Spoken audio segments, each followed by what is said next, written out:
أعوذ بالله من الشيطان اللعين الرجيم بسم الله الرحمن الرحيم الحمد لله رب العالمين بارئ الخلائق أجمعين والصلاة والسلام على سيد الأنبياء والمرسلين وعلى آله الطاهرين المعصومين أما بعد ماہ مبارک رمضان کی ان بابرکت گھڑیوں میں دعا کے عنوان سے ہماری گفتگو کا یہ سلسلہ درس قرآن و نہج البلاغہ کے تحت جاری ہے۔ آج جو موضوع پیش کرنا ہے قرآن مجید اور نہج البلاغہ سے وہ یہ کہ دعا کیسے مانگنی چاہیے۔ اب اللہ سبحانہ و تعالیٰ نے جہاں انسان کو دعا کا حکم دیا وہیں دعا کا طریقہ بھی بتلایا ہے۔ اللہ سبحانہ و تعالیٰ نے اپنے عظیم بندوں اور انبیاء کی دعاؤں کو قرآن مجید کا حصہ قرار دے کر جن کو ہم قرآنی دعائیں کہتے ہیں گویا ہمیں بھی بتلایا کہ آپ کو میرے ساتھ کیسے بات کرنی ہے۔ ہمارے ہاں باقاعدہ کورسز کرائے جاتے ہیں، انٹرویوز ہوتے ہیں، باقی اگر کہیں کسی کے ساتھ گفتگو کرنی ہو تو طریقہ کار بتلایا جاتا ہے۔ یہاں اللہ سبحانہ و تعالیٰ نے اپنی کتاب میں نمونے کے طور پر دو پہلوؤں کو ہمیں بیان کرنا ہے۔ ایک تو یہ کہ جب اس نے کچھ مانگنے کا کہا ہے تو پہلے اس ذات توحید نے یہ متوجہ کیا کہ مجھے پہچانو اور مجھے جانو میں کون ہوں، اور اس کو کہا گیا ہے حمد پروردگار ادا کی جائے اور پھر اس سے دعا مانگی جائے۔ مثلا آپ الحمد کو ہی دیکھیں، الحمدللہ رب العالمین سے شروع کر کے اس کی عظمت کا تذکرہ ہے اور پھر آخر میں دعا ہے اہدنا الصراط المستقیم، ہمیں صراط مستقیم پہ ثابت قدم رکھ یا ہدایت فرما۔ اب اس سورہ میں بھی ابتدا میں حمد ہے اور پھر دعا ہے۔ یہ قرآن مجید کا مسلسل طریقہ کار یہی ہے، اور نہج البلاغہ میں بھی جناب امیر المومنین نے اسی پہلو کو اپنایا ہے۔ خصوصیت کے ساتھ یہاں یہ گزارش کروں گا، اگر نہج البلاغہ کے خطبہ نمبر 45 کو دیکھیے تو یہاں جناب امیر علیہ السلام نے الحمدللہ غیر مقنوط من رحمتہ حمد سے شروع کیا ہے۔ تمام حمد اس اللہ کے لیے ہے جس کی رحمت سے نا امیدی نہیں اور جس کی نعمتوں سے کسی کا دامن خالی نہیں، نہ اس کی مغفرت سے کوئی مایوس ہے، نہ اس کی عبادت سے کسی کو عار ہو سکتا ہے، اور نہ اس کی رحمتوں کا سلسلہ ٹوٹتا ہے، اور نہ اس کی نعمتوں کا فیضان کبھی رکتا ہے۔ اب یہ ایک پہلو ہے جناب امیر علیہ السلام نے جو بیان فرمایا، اور اکثر یہ ہوتا ہے دعاؤں میں کہ حمد ادا کرتے کرتے پھر دعا کیا ہے اس دعا کا تذکرہ ہوتا ہی نہیں ہے، گویا ہم حمد الہی انجام دے رہے ہیں اور ہمارے تصورات میں جو ہے وہ اللہ کی ذات ادا کرے گی۔ لیکن یہاں اس خطبہ نمبر 45 میں آپ دیکھیے رحمت، نعمت اور مغفرت کا کس انداز میں تذکرہ ہے۔ لہذا دعا کا ایک سلیقہ یہ ہے کہ الحمد کہہ کے اس کی تعریف کر کے اس سے مانگا جائے۔ اور جناب امیر علیہ السلام نے نہج البلاغہ کے خطبہ نمبر 89 کو اگر آپ دیکھیے آخری حصے میں، اور یہ خطبہ خطبۃ الاشباح ہے، نہج البلاغہ کے بڑے مشہور خطبات میں ہے، اور یہ خطبہ اس اعتبار سے بڑا دلچسپ ہے کہ جناب امیر علیہ السلام کے کسی صحابی نے آپ سے عرض کیا کہ یا علی، آپ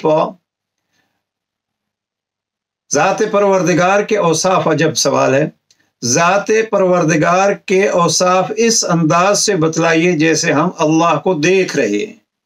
یہ سوال تھا اور یہ جواب جناب امیر علیہ السلام نے کس انداز میں دیا۔ بہرحال جناب امیر علیہ السلام نے پھر اوصاف الہیہ بیان کرنا شروع کیے، وہاں بھی اللہ کی رحمت، اللہ سے امیدیں اور ان کا تذکرہ کیا۔ यहाँ जनाब अमीर अलैहिस्सलाम ने इस खुतबे के आखिर में इरशाद फरमाते हैं अल्लाहुम्मा, और ये दुआ का एक तरीका, आप ये भी कह सकते हैं कि दुआ अगर की जाए तो दुआ अल्लाहुम्मा से शुरू की जाए। अल्लाहुम्मा अंता अहलुल वस्फ़ जमील, ए खुदा तू ही तौसीफ़ व सना और इंतहाई दर्जा तक सराहे जाने का मुस्तहिक है। अगर तुझसे आस लगाई जाए तो तू दिलों की बेहतरीन ढारिस है, और अगर तुझसे उम्मीदें बांधी जाएं तो तू बेहतरीन चश्मे उम्मीद है। तूने मुझे ऐसी कुव्वत बयान बख्शी है कि, अब ये जनाब अमीर अलैहिस्सलाम का, हमारे उस्ताद मोहतरम आयतुल्लाह अल-उज़्मा आग़ाए जवादी आमली फरमाया करते हैं अमीर बयान। जनाब अमीरुल मोमिनीन का नाम नहीं लेते, वो फरमाते हैं अमीर बयान। अब यहाँ जनाब अमीर अलैहिस्सलाम ने अपने बयान की रब की तरफ से अता का तज़किरा किया है। इमाम फरमाते अल्लाहुम्मा वक़द बसत्त ली फ़ीमा ला अमदहु बिही गैरक, ए परवरदिगार तूने मुझे ऐसी कुव्वत बयान बख्शी है कि जिससे तेरे अलावा किसी की मदह और सताइश नहीं करता हूँ, और मैं अपनी मदह का रुख कभी उन लोगों की तरफ नहीं मोड़ना चाहता जो ना उम्मीदियों का मरकज और बदगुमानियों की मकामात हैं। तूने मेरी ज़बान को इंसानों की मदह और परवुर्दा मखलूक की तारीफ़ व सना से हटा लिया। यहाँ हम्द व सना की, और फिर फरमाया अल्लाहुम्मा वलिकुल्लि मुस्निन अला मा उसना अलैहि मसूबतुन मिन जज़ा, बारिलाह हर सना गुस्तर के लिए अपने ममदू पर इनाम व इकराम और अता व बख्शिश पाने का हक होता है, और मैं तुझसे उम्मीद लगाए बैठा हूँ। क्या उम्मीद?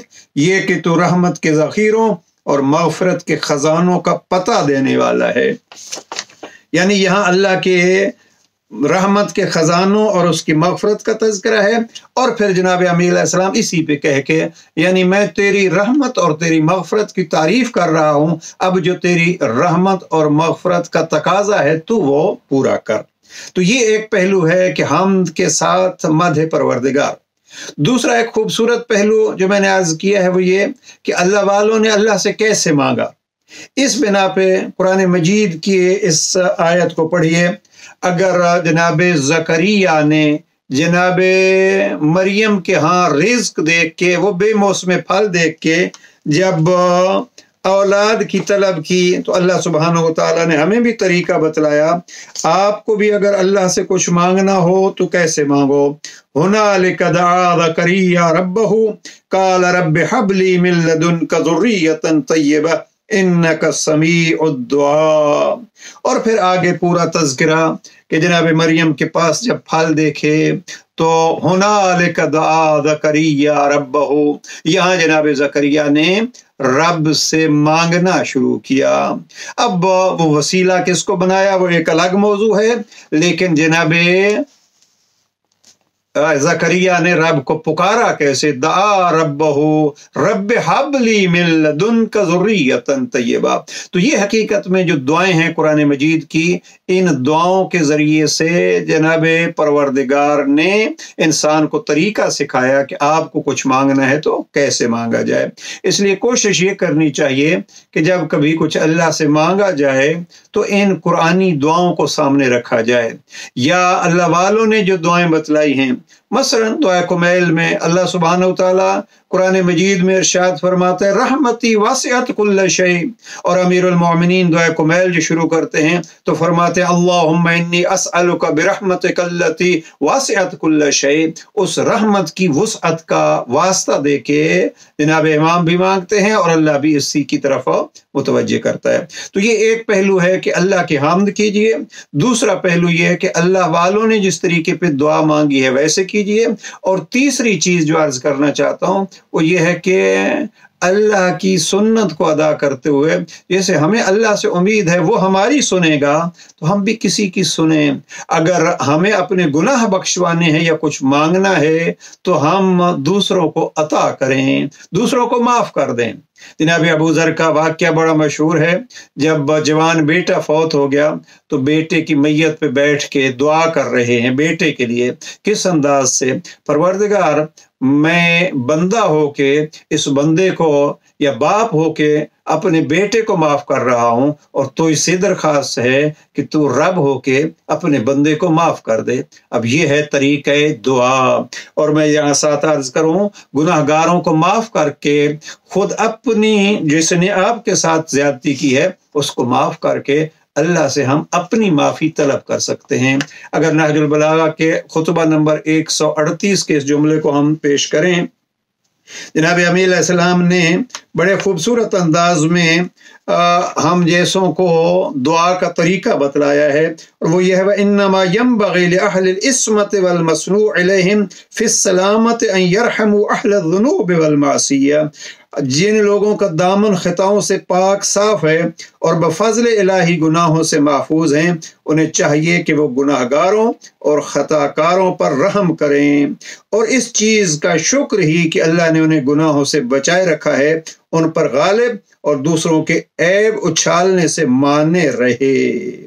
अब ये जनाब अमीर अलैहिस्सलाम फरमाते हैं, अगर आप बच गए, पहले तो यह है कि हम जैसे गुनाहगार, हमें क्या पता कि हमारी इबादतें कबूल हैं या नहीं और हमारे गुनाह कोई माफ़ी मिली है या नहीं, लेकिन जब हम समझते हैं कि हमने शायद 4 नेकियां कर ली हैं तो ये हमारी नेकियां दूसरों को हकीर समझने का सबब न बने, बल्कि जनाब इमाम फरमाते हैं दूसरों को माफ़ करने का ज़रिया बने। परवरदिगार हमें ये तौफीक दे कि हम आले मोहम्मद की तालीमात से, कुरान की तालीमात से तरीक़े दुआ, और जैसे हम दूसरे सेशन में अर्ज कर चुके हैं कि क्या मांगना है उसको समझ सकें। हमें सबसे बड़ी चीज़ यही मांगनी है, परवरदिगार तो अपनी रहमत के सदक़े में वो अता फरमा जिसका तू अहल है, न कि वो दे जिसका मैं अहल हूँ। इंशाअल्लाह माह मुबारक रमज़ान की बाबरकत घड़ियाँ रहमत इलाही की बरसने का सबब बने। वस्सलामु अलैकुम व रहमतुल्लाह।